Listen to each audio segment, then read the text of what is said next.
ज्या पद्धतीच्या आर्थिक संकटातून देश चाललेला आहे, महाराष्ट्र चाललेला आहे, त्याची सर्वस्व जबाबदारी जी आहे ती नरेंद्र मोदी यांच्या चुकीच्या आर्थिक धोरणांची आहे.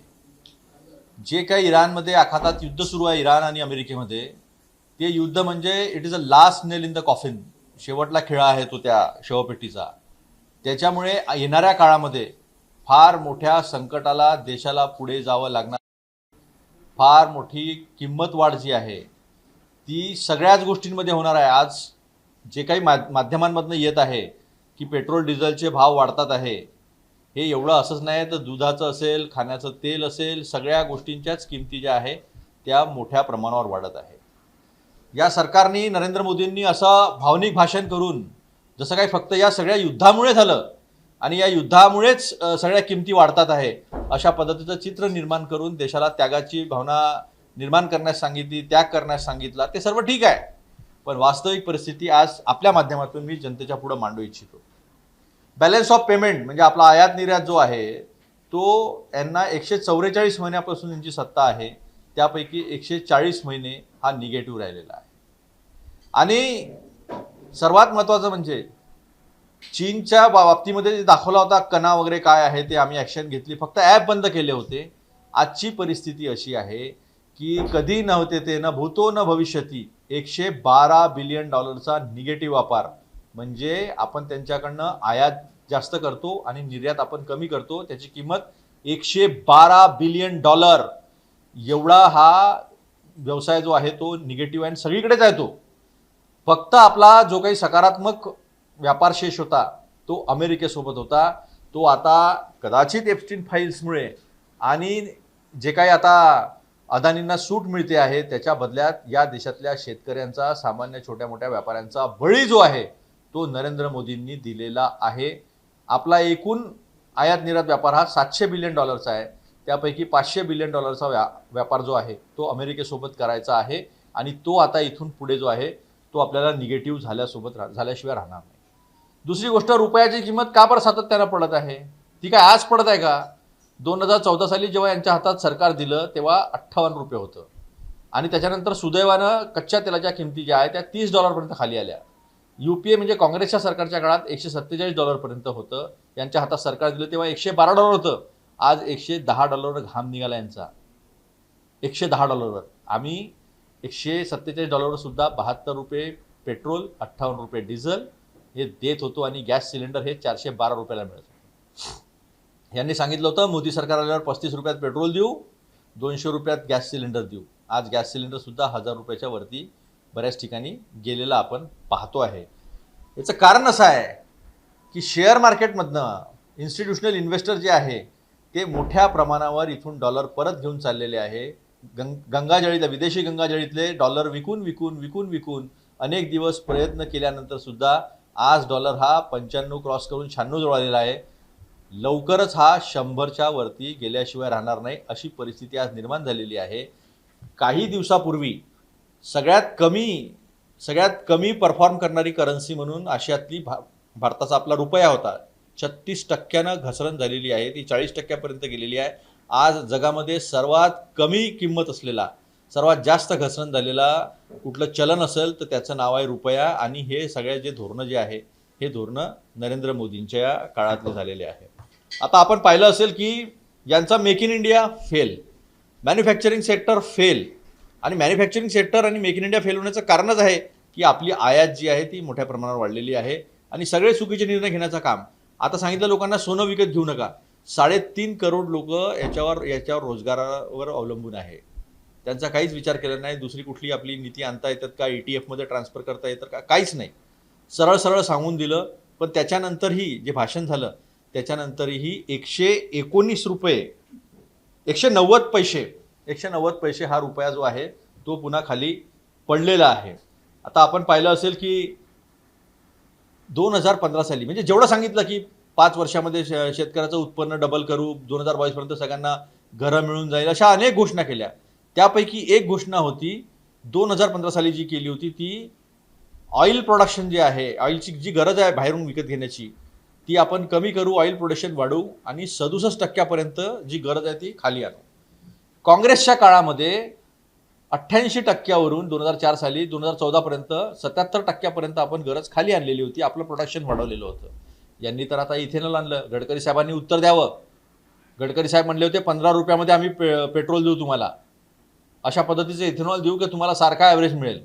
त्या इथेनॉलमुळे गाड्यांचा सत्यानाश होता तो भाग वेगळा, पण आता त्या 15 रुपयाच्या पेट्रोलचं काय झालं याचं उत्तर गडकरींनी द्यावं. आणि 67% तर उत्पादन खाली नाही आलं, उलट आपलं आयात उलट 67% नाही ती 77%वरून 89% जी आहे ती आयात आपली वाढलेली आहे.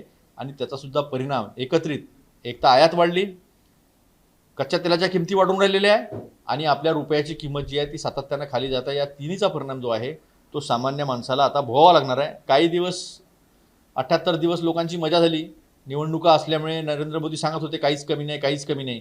आणि त्यावेळेस राहुल गांधी सगळ्यांना सांगत होते की नाही आपण अडचणीमध्ये आहोत. त्याच वेळेस काही उपाययोजना करणं गरजेचं होतं, त्या उपाययोजना केल्या नाही. आजही आपल्या माध्यमातून मी जनतेला सांगू इच्छितो की जे स्वस्त तेल रशियाकडून भेटलं होतं युक्रेनच्या युद्धाच्या वेळेस, त्याचा सगळा फायदा रिलायन्स आणि नायराने घेतलेला आहे आणि ह्यांनी कुठल्याही जनतेला त्याचा कुठलाही फायदा पोहोचवलेला नाही. आज या प्रश्नाचं उत्तर त्यांनी आम्हाला दिलं पाहिजे. डायनामिक फ्युएल प्राइसिंग तुम्ही पद्धत अडॉप्ट केली होती, त्याचा अर्थ असा होता की जर तेलाच्या किमती वाढल्या तर बोजा ग्राहकांवर टाकायचा, तेलाच्या किमती कमी झाल्या तर मग त्या कमी किमती ज्या आहेत त्या ग्राहकांना केल्या पाहिजे. पण तसं न करता काँग्रेसच्या काळामध्ये जे 3 रुपये 46 पैसे 9 रुपये 56 पैसे ही जी एक्साईज ड्युटी होती ती 32 आणि 33 रुपयापर्यंत खाली नेली. नंतर मग दबावामध्ये 10 रुपये कमी केलेली आहे. पण आजही काँग्रेसच्या स्तरावर यांच्या एक्साईज ड्युटी नाहीत, त्या पुष्कळ जास्त आहे, 400 500 800 पटींनी जास्त आहेत.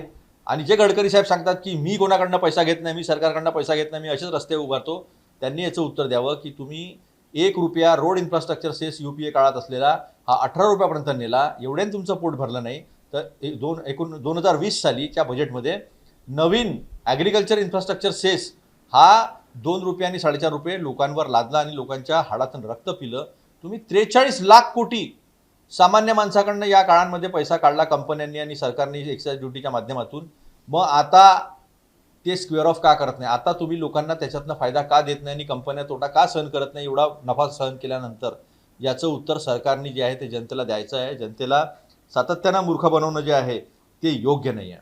आता जी ट्रेड डील अमेरिकेसोबत केलेली आहे ती निगेटिव्ह आहे. त्यांना त्यांच्या इकडं हजारो हेक्टरची शेती जी आहे ती एकेका शेतकऱ्याकडे असते आणि आपल्याकडे 1 आणि 2 एकर. मेकनायझेशन कमी, मशिनीकरण कमी आहे आपल्या इथे. त्यांना उत्पादनाची किंमत फार कमी पडते आपल्यापेक्षा आणि आपल्याला जास्त पडतं उत्पादनाची किंमत. अशा परिस्थिती स्वस्त आणि मोठ्या प्रमाणावर जेव्हा सोयाबीन येईल, गहू येईल, गाईचं दूध येईल. दूध तुम्हाला माहिती आहे, सुधांशू त्रिवेदी सांगतात तो मिथून है मिथून. हे सगळे खोटे बोलणे धंदे बंद करा. शेवटी परिणाम जो आहे तो निगेटिव्ह या देशातल्या शेतकऱ्यावर होणार आहे. आज जे देवेंद्र फडणवीस पहिले सांगत होते की 2400 रुपये कांद्याला प्रति क्विंटल आम्ही भाव देऊ, ते आज 1200 रुपये सुद्धा द्यायला तयार नाही आहे. प्राईस स्टॅबिलायझेशन फंडमधनं हे सगळा जो आहे महाराष्ट्र आणि देश पाहतोय. कारण महाराष्ट्र 40% उत्पादन कांद्याचं महाराष्ट्र करतो आहे आणि त्या शेतकऱ्याचे काय अवस्था आहे, काय हाल आहे हे सगळं आपण पाहिलेलं आहे. सगळ्यात महत्त्वाचं म्हणजे आज चीन आणि अमेरिका यांचा उदय झालेला आहे महासत्ता म्हणून. पण त्याच वेळेस आपण अमेरिकेचा जो जाण्याचा प्रयत्न केला, पण अमेरिका चायना जो आल्यामुळे आपण एकटे पडलेलो आहोत. आणि रशिया आणि इराण यांच्यासोबत आपण व्यवस्थित ज्या पद्धतीचे संबंध ठेवायला पाहिजे ते न ठेवल्यामुळे आज तिथून आपल्याला स्वस्त तेल मिळत नाही आहे. ही दुसरी चूक आहे विदेशी धोरणाची की ज्याच्यामुळे रशिया आपल्याला स्वस्त तेल द्यायला तयार, रुपयाच्या बदल्यात तेल द्यायला तयार, इराण रुपयाच्या आणि वस्तूच्या बदल्यात तेल द्यायला तयार. पण आपण इस्रायलला बाप बनवला आणि अमेरिकेच्या इप्स्टीन फाईल आणि अदानी यांच्यासाठी संपूर्ण शेतकऱ्यापासून सामान्य मध्यमवर्गीय हिंदू लोकांचं जे नुकसान आहे ते नुकसान या नरेंद्र मोदींनी केलेलं आहे. येणारा काळ अतिशय कठीण आहे. येणाऱ्या काळामध्ये अशा पद्धतीची मंदी जी आहे त्याला आपण 100% पुढे जाणार आहे. सगळेच धोरणं चुकलेले आहे. नोटबंदीमुळे लोक देशोधडीला लागले, मध्यम आणि छोटे उद्योगधन संपले, चुकीच्या GSTमुळे मध्यम उद्योग आणि छोटे उद्योग पूर्ण गळचेपी झाली, चुकीच्या लॉकडाऊनमुळे गळचेपी झाली आणि त्यांनी दिलेला कुठलाही टार्गेट जो आहे तो आजपर्यंत पूर्ण झालेला नाही. या सगळ्याचा परिपाक जो आहे तो परिपाक म्हणजे आज आपण या संकटामध्ये फसलेलो आहोत याचं कारण, तात्कालिक कारण जरी आताचं जरी थोडंफार युद्धाचं असलं तरी चुकीचं विदेश धोरण, चुकीची आर्थिक धोरणं, आणि आर्थिक धोरणं हे फक्त दोस्तांसाठी, डबल ए साठी करण्याचा परिणाम जो आहे तो आज सामान्य जनता या भारतामध्ये आणि महाराष्ट्रामध्ये भोगत आहे.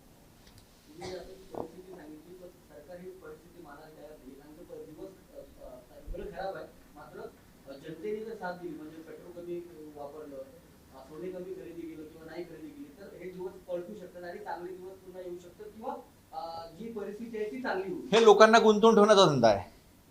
आणि पेट्रोल आहेच नाही, तुम्ही वापरणार कुठून? तुमचा जो स्टॉक आहे त्या स्टॉकची लिमिट किती? फक्त तुम्ही 250 मेट्रिक टन हे करणार आहे? किती असायला पाहिजे? त्याच्यामुळे 5 लाख बॅरल जे आहे, मिलियन बॅरल म्हणजे 50 लाख बॅरल जे आहे ते दर दिवसाचं आपलं कन्झम्पशन आहे देशाचं. आज आपली कॅपॅसिटीज नाही आहे. एक दिवस देवेंद्र फडणवीस साहेब बुलेट घेऊन गेले, दुसऱ्या दिवशी ताफा पाहिला आपण पुण्यातला खालचा. प्रश्न तो लोकांना गुंतवून ठेवणे आहे, लोकांचं लक्ष दुसरीकडे नेणं आहे. आणि आम्ही चुका नाही केल्या, आंतरराष्ट्रीय परिस्थितीमुळे असं झालं असं हे सांगणारे लोक आहे. आमच्या काळात $147 पर बॅरल गेलं होतं, आता 110 आहे. तेव्हाही आम्ही 72 देत होतो, ₹58 होता, आता 96च्या जवळपास आलेला आहे, ₹95.73 काहीतरी. आता इज्जत नाही जात आहे ते पंतप्रधानाची. आता दिल्ली सरकार और इसमें कॉम्पिटिशन लगी है की कोण कितना गिरेगा, हे त्यांचेच वाक्य आहे नरेंद्र मोदींचे. आणि ही सगळी चुकीच्या धोरणं, आर्थिक धोरणांमुळे आहे. आर्टिफिशियल इंटेलिजन्सच्या रेसमध्ये कमी पडल्यामुळे भारतीय स्टॉक एक्सचेंजचा जो वेटेज होता 19%चा तो 7%नी कमी होऊन 11%पर्यंत खाली आलेला आहे. आणि त्याच्यामुळे हे पैसे सगळे बाहेर जात आहे. आज जे पैसे आहेत ते न्यू पेन्शन स्कीम लोकांना SIP मध्ये लावलेला आहे. पेन्शन बंद करून SIP मध्ये लोक पैसे टाकत आहेत. लोकांचाच पैसा, लोकांच्याच बँकेच्या संस्थांमधला जो पैसा आहे लोकांचा, तोच वापरून शेअर मार्केट स्टेबिलाइज करण्याचा प्रयत्न आहे. हे शेअर मार्केटमध्ये फॉरेन इन्स्टिट्यूशनल इन्व्हेस्टमेंटचा काही गुंतवणूक नाही, प्रायव्हेट गुंतवणूक नाही आहे, काहीच नाही आहे.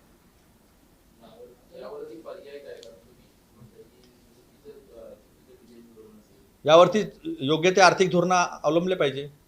2008 साली जेव्हा आर्थिक मंदी होती त्यावेळेस बेलआउट पॅकेजेस दिले होते, मनरेगासारखी स्कीम करून लोकांच्या हातामध्ये पैसा टाकला होता. प्रायव्हेट कन्झम्पशन आणि डोमेस्टिक कन्झम्पशन ज्याला आपण म्हणतो घरेलू क्षमता जी आहे ती मोठ्या प्रमाणावर वाढवली होती. आणि जेव्हा जग मंदीमध्ये होतं तेव्हा भारताचा ग्रोथ रेट 2010चा 10.73% होता, 11% जवळपास होता. हे मनमोहन सिंग साहेबांचं होतं, ज्यांना हे काही काही बोलतात किंवा बोलत होते. आणि हे जेव्हा सगळं काही व्यवस्थित होतं, पेट्रोल क्रूड ऑइल म्हणजे कच्च्या तेलाच्या किमती ह्या $30 पर्यंत कमी आल्या होत्या. त्यानंतर यांनी एक्साईज लावून लोकांच्या हाडातनं रक्त काढलं, 43 लाख कोटी कमवले. धोरणं वेगळे होते आणि वेगळ्या पद्धतीने केलं. काय झालं मेक इन इंडियाचं काहीच तुम्हाला सांगणार नाही. काय झालं स्मार्ट सिटीचं काहीच तुम्हाला सांगणार नाही. स्मार्ट सिटी योजना बंद झालेली आहे आणि राज्यावर सगळा बोजा टाकला. आता तर मनरेगाचा 40% खर्च हा राज्यांना करायचा आहे. राज्यांकडे पैसेच कुठे आहे? दारूवरचा आणि पेट्रोलवरचा टॅक्स वाढवण्याशिवाय राज्यांकडे पैसे कुठे आहे? सेंट्रली स्पॉन्सर्ड स्कीम असतात काही म्हणजे केंद्र राज्य पुरस्कृत असतात. काही योजनांमध्ये 70% केंद्र, 30% राज्य, 50% केंद्र, 50% राज्य. ते काढून टाकलं. फायनान्स कमिशनप्रमाणे आम्ही 32 पासून 42% तुम्हाला फायनान्स करू, असं करून राज्यांना संपवलं. राज्यांच्या अर्थव्यवस्था ह्या डबघायला येण्याचं कारण भारत सरकारचे चुकीचे आर्थिक धोरण आहे. आज डेट टू GDP रेशो म्हणजे आपलं उत्पन्न आणि आपलं कर्ज हा 88% आलेला आहे.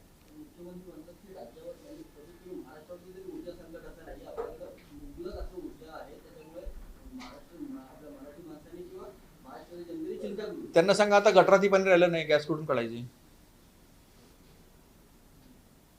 एक थोर शास्त्रज्ञ आपल्या देशाचे पंतप्रधान नरेंद्र मोदी त्यांनी सांगितलं होतं की गटर से गॅस. आज मग वाशिममध्ये अनेक ठिकाणी पेट्रोल पंपावर, डिझेल पंपावर मारामाऱ्या का सुरू आहे?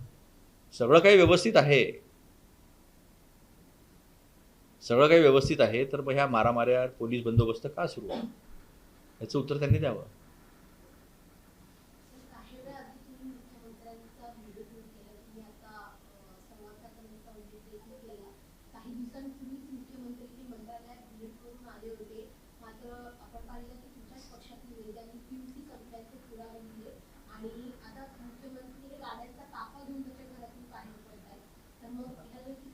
नाही, हे सिम्बॉलिझम आहे, टोकनिझम आहे, किंवा आम्ही असं करतो म्हणून लोकांनी तसं करावं. मग मुलांनी क्लासला कशाने जायचं? मुलांनी ऑनलाईन अभ्यास करा म्हणून सांगतात. ते स्क्रीन टाईम पोरांचा वाढलेला, त्याच्यामुळे डिप्रेशन पोरांमध्ये पोरं जात आहेत. ह्याचा कधी विचार करतायत का? त्यामुळे अशा सगळ्या गोष्टी ज्या सिम्बॉलिझम टोकनिझम जे आहे की मी बुलेटने आलो, आता लोक जे बुलेटवरचे आहेत ते सायकलवर जातील, असा विचार करण्यापेक्षा एक प्रॉपर ॲडवायझरी काढली पाहिजे.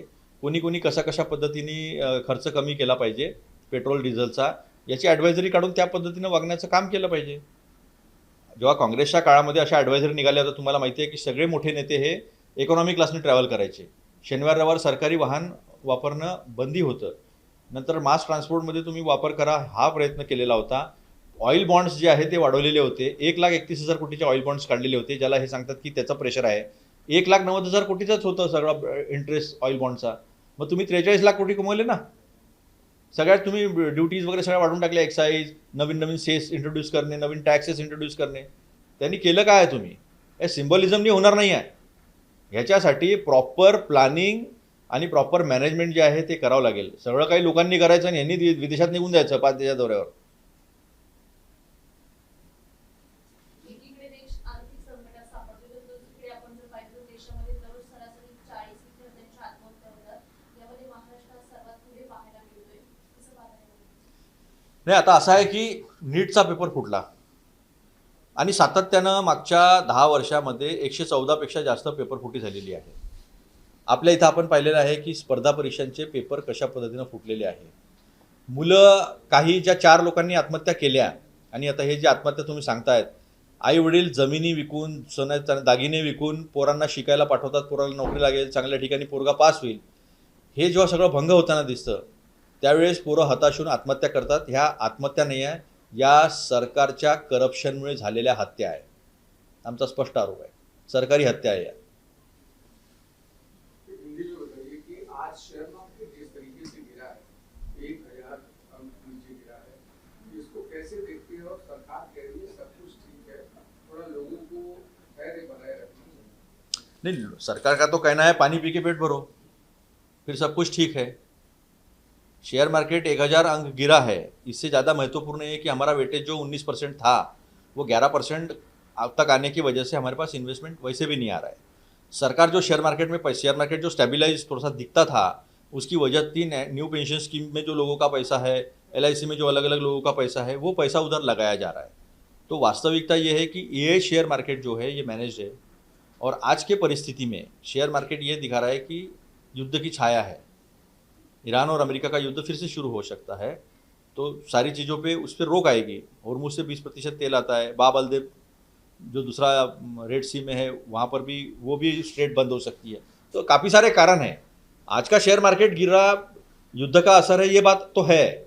लेकिन अहम बात यह है कि 12 साल की गलत आर्थिक नीतियाँ और गलत विदेशी नीतियों की वजह से आज देश को ये दिन देखना पड़ रहा है.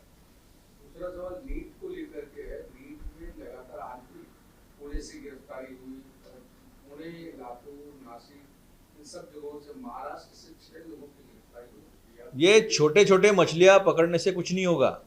2024 में भी CBI की इंक्वायरी हुई थी, ऐसी खबरें आई थी. जैसा है ना, जब मोदी जी पे कुछ आता है कि मोदी जी की गलती है, किसी बड़े मंत्री को इस्तीफा देने की बात आती है, जिम्मेदारी लेने की बात आती है, जवाबदेही लेने की बात आती है, तो ये ऐसी खबरें फैलाई जाती है, इसको पकड़ा उसको पकड़ा. ये छोटी छोटी मछलियाँ है. मेन मछली कहाँ है? NTA का अध्यक्ष के, नेशनल ट्रॉमा एजेंसी हो गई वो, उसका अध्यक्ष क्यों उस पद पर बैठा है?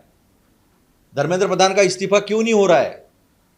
क्योंकि बड़े लोगों पे जब कार्रवाई होगी तो सिस्टम में दबाव बढ़ेगा, सिस्टम सीधी होगी.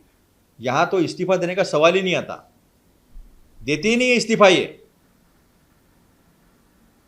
कितने भी लोग मरे, जनता भूखे मरे, जनता बच्चों का भविष्य सत्यानाश हो जाए, इन्हें कोई शर्म नहीं है. आज धर्मेंद्र प्रधान को मंत्रालय में बैठने का कोई अधिकार नहीं. उनका इस्तीफा लेना चाहिए नरेंद्र मोदी जी ने.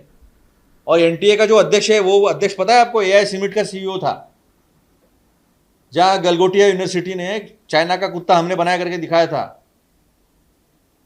और देश की इज्जत आबरू लूट गई थी उस वक्त. पूरे दुनिया हंस रही थी हमारे ऊपर. ऐसे व्यक्ति को यहाँ पर NTA का उन्होंने बख्शिश दिया है. और ये पेपर लीक फिर से हुआ है. कितने पेपर लीक हुए? तो पहले जो बड़े लोग हैं मगरमच्छ जो है उनको पकड़ो, मछलियाँ तो छपड़ती रहेगी, लेकिन पहला ये भी बताओ कि 2024 में सीबीआई इंक्वायरी का क्या हुआ। चार्जशीट दाखिल नहीं कर पाए इसलिए जमानत हो गई। एक सवाल और भी है कि एनसीपी में जिस तरीके से इंटरनल कोड या कहीं न कहीं अलग अलग पावर सेंटर्स दिख रहे हैं, एक बार शरद पवार जी से टूटने के बाद फिर अलग अलग जगहों पर आज के समय में अजीत पवार के एक्सपायर होने के बाद से जैसे कूट नजर आ रही है, जो लिस्ट आ रही है उसमें प्रफुल्ल पटेल और सबके नाम नहीं आ रहे हैं, बाद में प्रिंटिंग लिस्ट बताई जा रही है, इन सारी चीजों को कैसे? ऐसा है कि जब तुम्हारा आका कोई और होता है, जैसे नरेंद्र मोदी जी का आका अमेरिका है, ट्रंप है, वो कहता है तेल मत खरीदो रशिया से, ईरान से, चुप हो जाते। वो कहते हैं ब्रिक्स में शामिल मत हो, चुप हो जाते। वो कहते हैं आप 4 बार पोर्ट छोड़ दो, तो वो छोड़ देते। इसी तरह ये छोटी पार्टियों का है जो बीजेपी के साथ लगी है, उन्हें बीजेपी चलाती है। बीजेपी मन चाहे जब तोड़ देगी, बीजेपी मन चाहेगी तब वैसे नचाएगी। नड्डा जी ने कहा ही है 2023 में कि 2024 के बाद कोई क्षेत्रीय दल बचेगा नहीं, तो एक एक को खत्म करना शुरू है। उनके प्रभाव में हो रहा है जो हो रहा है वो। मराठीमध्ये एनसीपी संदर्भात ज्या काही गोष्टी सुरू आहेत, शरद पवारांच्या नंतर सुमित्रा वहिनी त्या पद्धतीने मुख्यमंत्री झाल्या, पक्षात व्यवस्थित काही सुरू नसल्याचं चित्र पाहायला मिळतंय। स्वतः सुनील तटकरे आणि प्रफुल्ल पटेलांनी शरद पवारांची भेट घेतली, अजित पवार ज्या पद्धतीने कामगिरी करतायत त्याबद्दल काही गोष्टी त्यांनी त्यांना सांगितल्याची माहिती समजते। मग आता एनसीपी चालवतो कोण मग? प्रश्न हा उपस्थित होतो की एनसीपी चालवतो कोण मग? सुनेत्रा पवारजी चालवतात, पार्थ पवारजी चालवतात, तटकरे साहेब आणि प्रफुल्ल पटेल साहेब चालवतात, की ह्या सगळ्यांना मिळून पवार साहेब चालवतात, की इथे पवार साहेबांचा काहीच नाही बीजेपी चालवतो? म्हणजे कोणाचंच नियंत्रण कोणावर नाही आहे, बीजेपी सगळ्यांना नियंत्रित करून चालवते सगळं हे। आणि आपल्याला हव्या तशा पद्धतीनं पक्ष संपवणे आणि पक्ष बुडवणे हे कार्यक्रम सुरू आहे। काही काही बातम्या तर अशा येत आहेत की हा पक्ष फुटतोय, तो पक्ष फुटतोय। हे सगळं आका जब दुसरा होता है तो ऐसी होता है। दोन्ही दिवसापूर्वी स्वतः रोहित पवार म्हणाले होते की 40 म्हणजे दोन्ही पक्ष शिवसेना आणि राष्ट्रवादी मिळून 40 आमदार जे आहेत ते भाजपाकडे जातील आणि तिथून निवडणूक लढवतील, दोन्ही पक्षांचं अस्तित्व संपलं। मग ते आता नड्डांनी म्हटलंच होतं ना, रोहित पवारांच्या या स्टेटमेंटशी मी सहमत आहे। नड्डाजींनी म्हटलं होतं की 2024 नंतर कुठलाही प्रादेशिक पक्ष हा राहणार नाही, त्या पद्धतीनं बीजेपी काम करते आहे।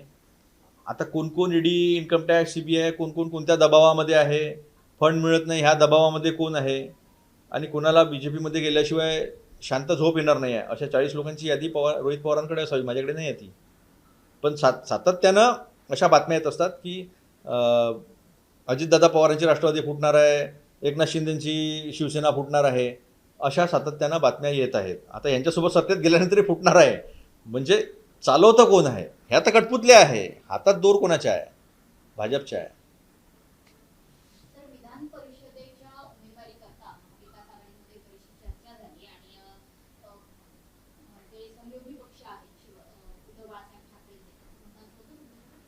उद्धव ठाकरेंनीच त्या ठिकाणी प्रतिनिधित्व केलं पाहिजे। मात्र गेल्या वेळी जेव्हा उद्धव ठाकरे विधान परिषदेत आमदार होते तेव्हा त्यांचं हजेरी पुस्तक आता समोर आलंय, जवळपास 31% इतकीच हजेरी उद्धव ठाकरेंची विधान परिषदेत होती। त्याच्यामुळे त्यांच्या एकंदरीत उपस्थितीविषयी आणि कार्यक्षमतेविषयी प्रश्नचिन्ह निर्माण झालेला आहे। आता सुद्धा सहयोगी पक्ष उद्धव बाळासाहेब ठाकरे आहे आपला, त्यामुळे विधान परिषदेतली कामगिरी ही महाविकास आघाडीनं आता जास्त गांभीर्याने घ्यायला हवी का? त्याच्यातून तुमचे जे आता उमेदवार होते ज्यांचा कार्यकाळ संपला, राजेश राठोड, त्यांची पूर्णपणे म्हणजे 100% अटेंडन्स ही दाखवली गेलेली आहे। मोदींची किती आहे उपस्थिती? मोदींची उपस्थिती अतिशय कमी आहे। उद्धव ठाकरेंची 31% तरी आहे, पण मोदींच्या संदर्भामध्ये प्रश्न उपस्थित होत नाहीत। ते फक्त टिंगलटवाळी करायला लोकसभेत येतात, राहुल गांधींना काहीतरी म्हणतील, काँग्रेसला काहीतरी म्हणतील, नेहरूजींच्या बाबतीत काहीतरी देतील, याच्या व्यतिरिक्त त्यांनी देशाला काही दिलं आहे का त्यांच्या भाषणातनं? हा महत्त्वाचा मुद्दा आहे। उद्धव बाळासाहेब ठाकरे तिथे होते, त्यांचं असणं, त्यांचं अस्तित्व तिथे असणं, ह्याचा एक आपला वेगळा दबाव असतो। त्यामुळे त्यांची उपस्थिती कमी होते खरं आहे, पण त्यांच्या असण्यानं काय फरक पडतो हे जास्त महत्त्वाचं आहे। आणि त्याच्यामुळे सगळे सहयोगी पक्ष जे होते, काँग्रेस असेल, राष्ट्रवादी असेल, या सगळ्यांची इच्छा होती की उद्धव बाळासाहेब ठाकरेंनी तिथे आलं पाहिजे। काँग्रेस ही गुणाची अवराध आहे आणि शेतकऱ्यांसाठी तिने काही केलं नाही असा आरोप सदाभाऊ खोत यांनी ते घुबडच आहे ते। स्वतः गोफड आहे, दुसऱ्याला काय गोफड? तेच ना ते कडकनाथच्या टाळूवरचं लोणी खाणारे, कडकनाथ कोंबडीच्या, ते स्वतः गोबड आहे ते. हिंदी में आपने ट्वीट किया है जिसमें मुख्यमंत्री जी का ताफा नजर आ रहा है, जिसमें काफी गाड़ियां जा रही है. इससे पहले आपने वो भी ट्वीट किया था कि बाइक पर मुख्यमंत्री मंत्रालय पहुंचे. मैंने ऐसे भी कई ट्वीट किए हैं जिसमें कई बड़े मंत्री बस में ट्रैवल कर रहे हैं और बस के पीछे 40-40 गाड़ियों का उनका ताफा घूम रहा है. अगर एक बुलेट पे चलने से मुख्यमंत्री की सिक्योरिटी कॉम्प्रोमाइज नहीं होती है, उसकी उनकी सुरक्षा का ध्यान रखा जा सकता है, तो इतने बड़े ताफे की जरूरत क्या है? और ये सिंबोलिज्म टोकनिज्म क्यों? ये नहीं रखना चाहिए सिंबोलिज्म टोकनिज्म. प्रॉपर एडवाइजरी आनी चाहिए कि एग्जैक्टली सरकार के जो नुमाइंदे वो क्या करने वाले हैं, सरकारी नौकर क्या करने, नौकरशाही क्या करने वाली है, आम जनता ने क्या करना चाहिए, इसकी प्रॉपर एडवाइजरी आनी चाहिए. ये गवर्नेंस होता है. जनता को कह देना आप भूखे रहो. और कल देखा ना कहाँ लातूर में कुछ बैठक थी ना बीजेपी की, हाँ, नांदेड़ में एक उनकी बैठक थी, तो वो बैठक का आपने सब दिखाया है. मैंने बोलने की जरूरत नहीं है क्या क्या खाना बनाया था वहां पर. तो आप चिढ़ा रहे हो क्या जनता को? यानी सरकार, देवेंद्र फडणवीस की सरकार घी से और आम जनता भूख से. ये सब दिखाई दे रहा है ना. ये सब, ये जो दोगलापन जो है बीजेपी का, उनके गवर्नेंस का, ये जनता देख रही है, अब दिख रहा है.